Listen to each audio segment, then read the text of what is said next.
Do you remember the first story that was so spellbinding that it drove you to break the rules and stay up all night?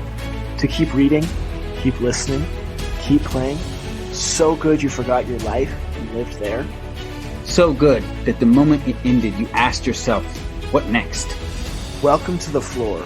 Our goal is to take you back, take you deeper, to explore and understand more, and relive that childlike wonder. Join us as we dive deep into humanity's greatest stories, no matter how they are told, through books, movies, television, even games. One of us does an in-depth research on our topic. One of us is familiar with the topic. And one of us knows nothing. So the right questions will always be asked and will be addressed for anyone coming into the topic, regardless of how much you know. Enjoy another world, another adventure, another spellbinding story. Join us on the floor. Welcome back to the Xenoverse. Today we'll be covering the Predator, or the Junta, or the Yuncha, or Junta. Aaron, or Utah.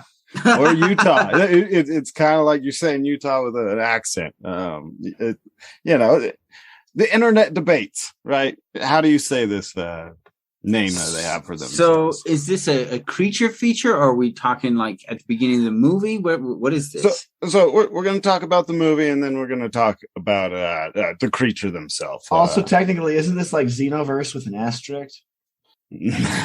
Because this is technically Predator. A new universe. So we're just going to do Predator first. And the next episode, we'll talk about Predator and Alien merging together. But before we get into all of it, I've got a couple corrections for us. Okay. In our second episode of the Xenoverse, we keep saying Dan O'Brien, and it's Dan O'Bannon. Okay. So I apologize to everyone about that. The other thing I wanted to catch us up on is we were doing the creature feature on the xenomorphs themselves, and you guys had asked me how long a chest burster is inside somebody before it bursts out. So this is anywhere from, a couple hours to 24 hours. Unless it's a queen, then you might have a couple days before this bursts out of you. But there's even an instance where the facehugger hasn't even detached from its host before the chest burster bursts out. So it's pretty varied, but still, you've got less than 24 hours if you've got one of these in you from the time the facehugger latches onto you. Well, that's no fun. It's so much fun. No. So we're getting into the Predator. The Predator. That's right. We're talking 1987. The movie Predator featuring Arnold Schwarzenegger. Duke. That's right. And we don't see Duke again on screen, but he does pop up later on in comic books. They continue this story there. Our director here is John McTiernan. He did Die Hard, Rollerball, Last Action Hero. So that's our main director here. And then we also have the writers, Jim and John Thomas. Now, their original script is called Hunters. You'll see callbacks to that constantly throughout this the Predator universe. Sit on the beach just with an umbrella, just chilling. When they wrote this, they were just getting suntan and just chilling. This was their first movie script that they wrote together. They're brothers, and huge success. They write this one. They also write Predator 2, and then go on to doing stuff with Aliens versus Predator as well. Now, these two guys, they'd sold the rights to Predator to Fox so that they could do Alien versus Predator. And with the recent purchase of Fox from Marvel and Disney, they ended up taking Disney to court, saying like, hey, I don't think you have the rights to make this movie that's coming out, Prey, as well as a comic book that's coming from Marvel, Predator. Wait, Marvel is doing Predator now? Yeah. So So Marvel. This has been a wild trip. You know, Marvel owns everything, right? No, it's No, Disney. Disney owns everything. Disney owns. Oh, yeah. Oh, Disney owns back up. Marvel. Sorry, I heard Marvel and I just thought of Disney. How bad Well, it is. that's so back fine. up. You can think Marvel. Wait, let me be think of confused Disney. with Joe now that I know what we're talking about. Wait, so Predator's in the Marvel universe now? We're at least being produced by Marvel Comics. Doesn't mean it's in Right. the universe. Mhm. Okay. But with our crossovers that Dark Horse did, they not only did Batman and, well, I guess that's DC. So, but yeah, we might see Predator and Aliens with Marvel characters. Yes, this might happen in the future. I don't want that. I wouldn't mind. Like, we've already got the multiverse and everything. So anyways, Jim and John filed a case against Marvel, saying like, you don't completely have the rights to just be doing Predator, because of the way this paperwork shakes out. And so that went to settlement and they got paid out. So our movie doesn't get pushed back. It would have been, held up in legal court as well as the comic book.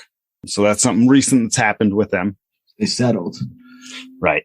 All right. Now our creature creator, when they're creating the creature, the Predator, or the Hunter, as it was first called, they first start out with like this big bug suit with giant yellow eyes. Whoa. And he kind of had like, more of a carapace. But, carapace.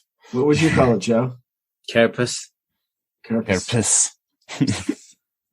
But the suit wasn't working and everyone was like, this isn't going to work. And so they contacted Stan Winston. Stan Winston is a go-to special effects guy for people like James Cameron, Steven Spielberg, and Tim Burton. He had his own studio, his own team, and they presented this problem to him, and he's like, oh, okay, you need a new creature? We can do that. And they're like, and you got 6 weeks to do it.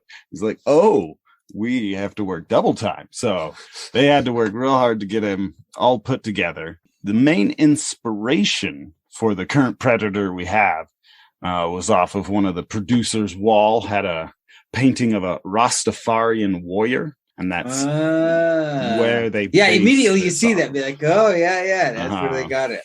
Yeah. You can't see the picture anywhere, though. I've looked.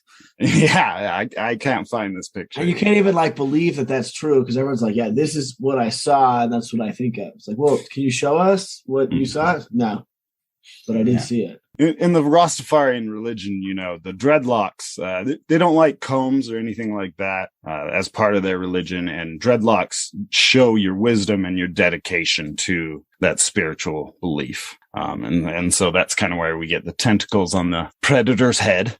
And then as far as its mandibles come, that came from James Cameron was talking to Stan Winston on an airplane one time. And he suggested, he's like, I'd like to see a monster with mandibles. And that's that. So It's done.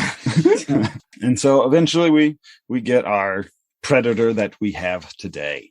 Yeah, and I feel like just like the Alien, part of the success is that creature. Because I think if they'd had him in that big bug suit, I don't think we'd get the franchise.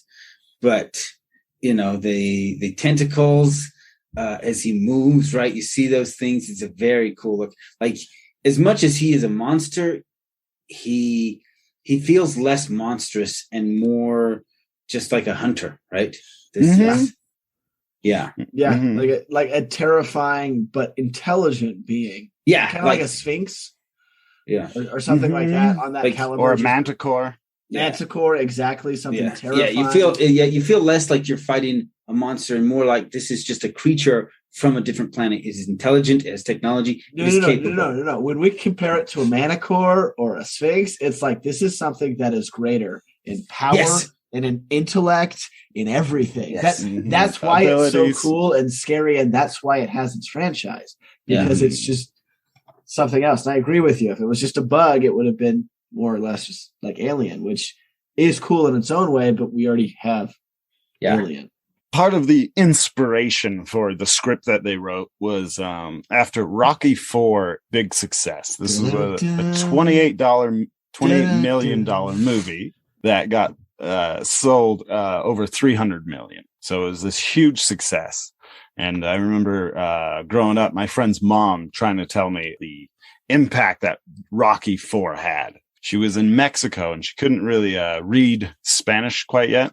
And Rocky IV came out and she was like, oh, it's just going to be subtitles. The movie will be English. I'll just go watch the movie. Once the movie starts getting real exciting and he's in the ring against the Russian, the entire theater is chanting, Rocky, Rocky, Rocky. She can hear nothing. They're reading the subtitles and chanting Rocky. They're reading. So she didn't get any of the dialogue. Yeah, because she couldn't read the Spanish. Wow. Because they are just rocking the entire theater like this. Like Rocky IV blew everyone's mind. Everyone was 100% Rocky. People were throwing fists in the air constantly. You know, Wow. It's like, an inspirational movie. It is. It's a great movie. It is classic. Anyway, so they thought to themselves, how do we beat Rocky IV? What could he do that tops this? And they're like, oh, he fights an extraterrestrial. This is how you top Rocky IV. And so that was like the birth of it. I think they leaned more into Rambo, but that was still Stallone. Yeah. You know. But definitely more of a Rambo vibe coming off of Predator. But Rocky IV they claim is their inspiration for Predator. I mean, I don't want to compare the two because they're different. I'm just glad that I got one from the other because they're both awesome. Mm-hmm. The man in the suit, the Predator suit, is Kevin Peter Hall. He also played Harry from Harry and the Hendersons. What is that dude? Yeah, Kevin. So the Predator and the Sasquatch, same guy. I thought I saw a resemblance. All right, let's take a break here. What are we talking about when we get back? We're gonna cover the creature that is the Predator. All right. Sounds great.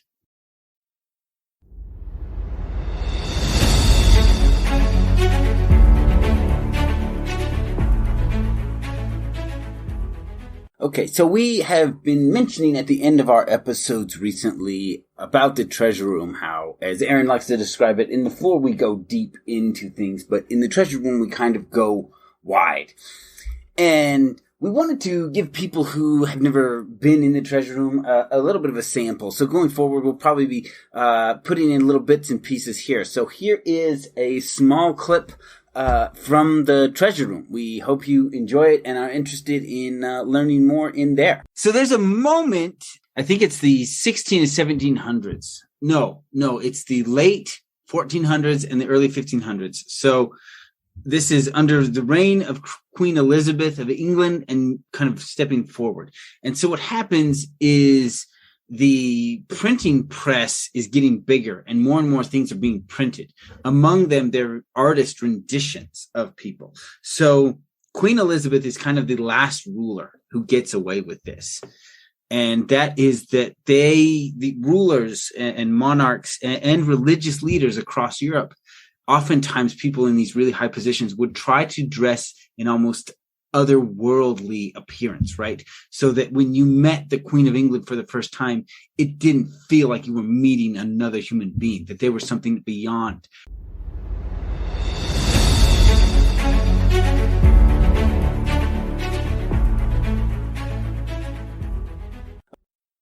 All right, we're back. And to recap briefly, we've been talking about the Predator, Jim and John Thompson, who thought of him, who conceived him, and the inspiration behind Rocky, and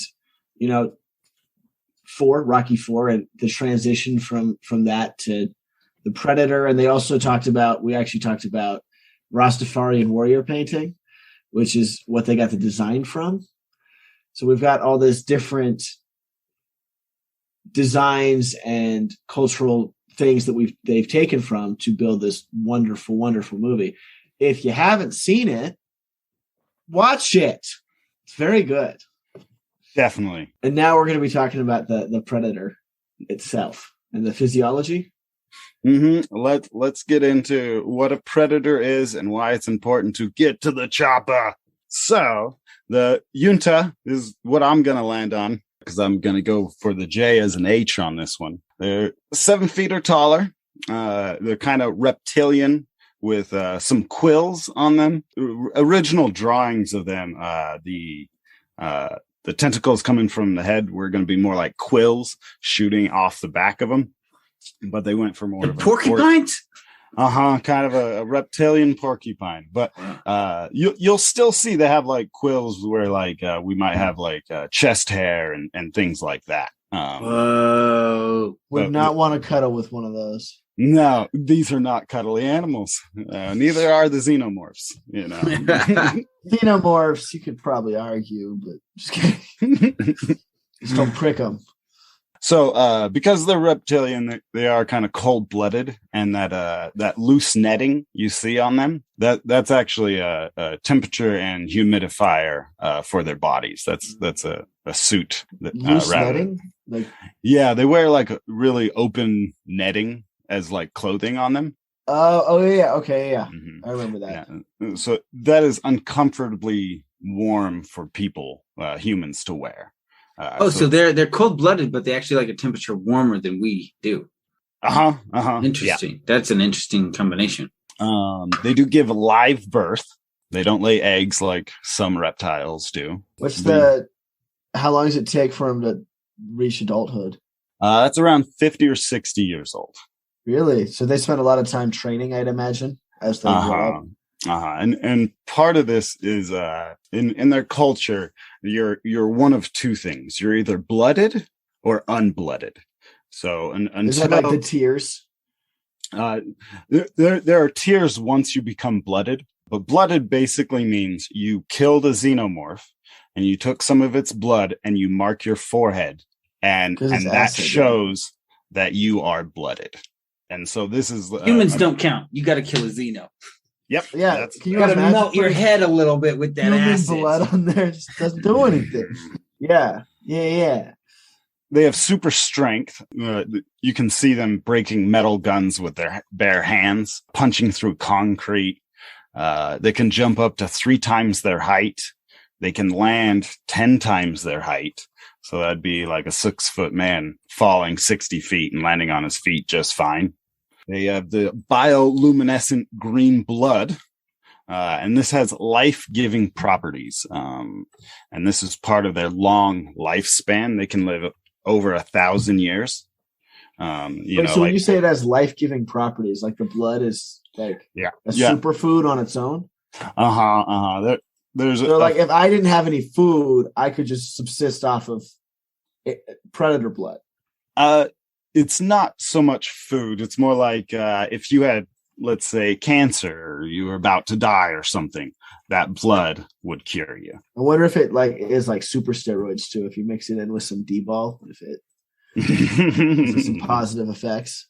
Yeah. No, I'm betting. I haven't gotten too much into what the blood has been used for, but I do know that it has a few. I know what our question's going to be.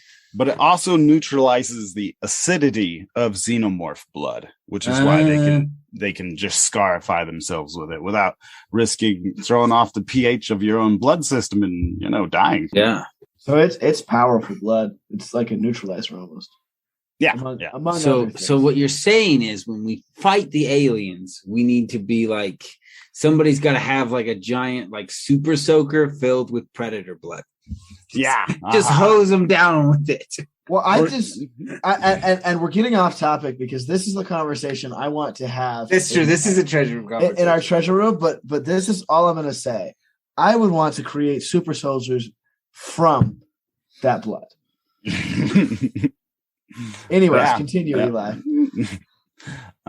They're big into trophies. They call them predators, but they're more trophy hunters.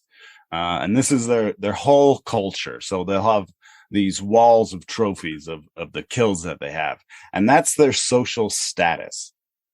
So becoming blooded would be your first step.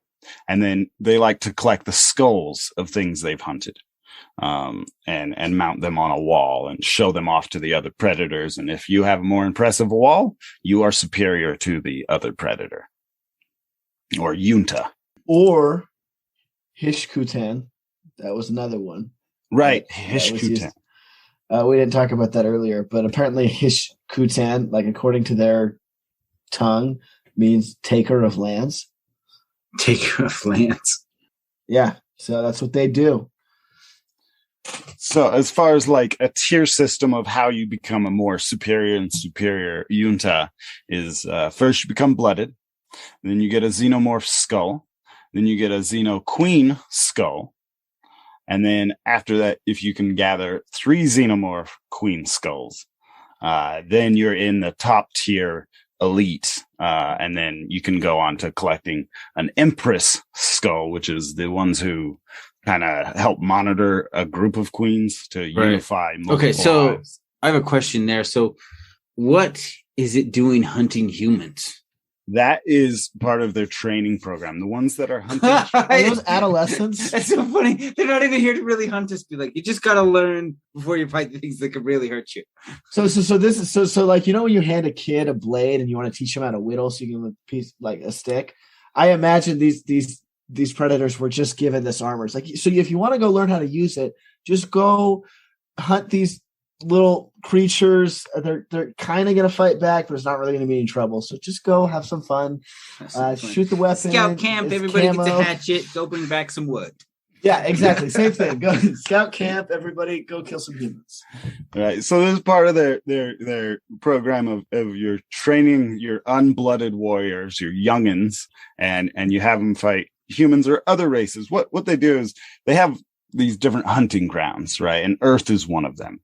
Before you're ready to fight Xenos, fight a human before he's infested by a Xeno. Make sure you can do that. And they're not just hunting random humans down. They're finding elite warriors who are in combat, ready for battle. That's why it's that platoon of commandos that it's hunting. It didn't show up in the city with civvies. Be like, no, you're not. That doesn't train you at all. You got to fight. In Predator 2, he shows up in the city, but it's a war zone. No. They're like, we want you fighting humans who are prepared for combat. Mm-hmm. He wants you armed, ready for combat. And he says, now you are my prey. Right. And I will come and fight you. But let's just be clear. He's kind of a dick because they didn't know that he's hunting them, right? He kind of has an obscene advantage. Like if you're a bunch of guys with guns and you're a trained military squad, but I got camo and you can't sense me and you don't have any like stuff to use that because I got advanced technology. Good job, jerk. What a great hunter you are. Well, just go grab a drone next time. If you're using ranged weapons, he's going to use ranged weapons against you. If you're using melee weapons, he's going to use melee weapons against you. If you're hand to hand, he's going to go hand to hand with you. And if you don't have an invisibility cloak, he's going to have one because F you. Right. And he's going to have the visor, the bio helmet where you can see in several different spectrums. It's like playing against someone else, like when they're admin on a game. It's like, yeah, I'll play against you, but I'm giving myself double health. Like, that's not equal though. Like he's like, yeah, no, he'll fight you semi-equal. Like Eli, that's not equal though. Like if he ties his hands together and still wins, then he's a predator. But if you're non-combative, he leaves you alone. If you're pregnant, he's going to leave you alone. That's also out of there. Can you imagine grabbing a knife to just like do something, and he's like, "Up! He's got a melee weapon. It's freaking dinner." Pulls out his 6 foot or 3 foot arm blades. He's like, blades, you have a knife. It's like, now it's fair. It's fair fight now. Be like, no, it's not fair. He's like, this is a butter knife. It's not the same thing. His honor rules are like honorable to him, but like looking at it from a human point of view, you're like, well, not really. Pick up a summer sausage, be like, we're fighting with food. Come on. Food fight. He picks up a whole cow and just throws it at you. Anyway, so all right. Do you have anything to cover before we introduce our treasure room question? So we have 4 Predator movies, and we have our 5th one coming out, which is going to be the prequel, Prey. And we'll be excited to see that. And then we also have a comic coming out as well. Walk me through the 4 movies in order. Predator. All right. Predator 2. Take it from here, Eli. Predators, the Predators. So is The Predators take place after Uh-huh. Predator? Yep. Yeah. So goes Predator, Predator 2, Predators, the Predators. Not Okay. to make it And confusing at all. Predators, what year did that one come out? 2018. And then The Predators, when did that come out? The Predators, I think it's 2016. I thought it was 2010 or something. But it takes place. And then Prey, of course, is coming out in That's why I August. was confused. Predators is 2010. The Predators is 2018. Okay. And then there's also Aliens versus Predator and Aliens versus Predator Requiem. Got it. Requiem. Okay. So- All right. Let's hit this treasure room question. Wait, are we doing another episode real quick? Like, just want to know that. Uh-huh. We're doing a follow-up episode. What is it going to be on? We are going to talk about the merging of Aliens and Predator. Got it. Sweet. I'm excited. I like both of these things. For our treasure room question, if you could make a monster out of a religious character, what religion or character would that be? And what monster powers would you give them? Wait, religious character? What do you mean religious character? So they base the Predator off of a Rastafarian warrior. Rastafari is a religion, and they made a monster out of him and gave him all these powers. So if you could pick one, if you have a character or specific religion in mind, which one would you pick and what powers would you give him? Okay. All right. Well, we'll talk about that in the treasure room. So if you want to hear that discussion, join us there. If you enjoyed this episode and want more on the topic, We record a special treasure room for our patrons after every episode. In the regular episode, we go deep. In the treasure room, we go wide. To enjoy the bonus content, sign up at the fluorite level or higher. there is a treasure room for every episode from August 2021 and on. That's double the content. 2 episodes a week instead of 1.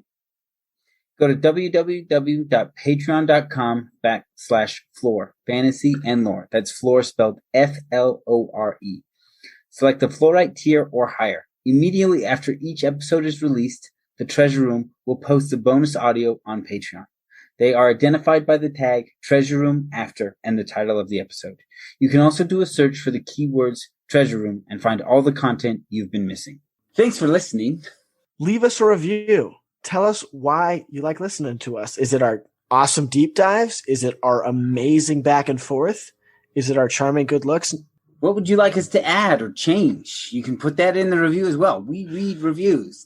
Yeah, and if you're going to be leaving us a review telling us what you like about it, maybe you even want to share the content with your friends. Like and share on social media. You can join us on Twitter and Facebook. We post memes. And we actually started a Discord, so come play with us. So a lot of the worlds we cover have a retcon. If you're not familiar with that term, it's reconstruction.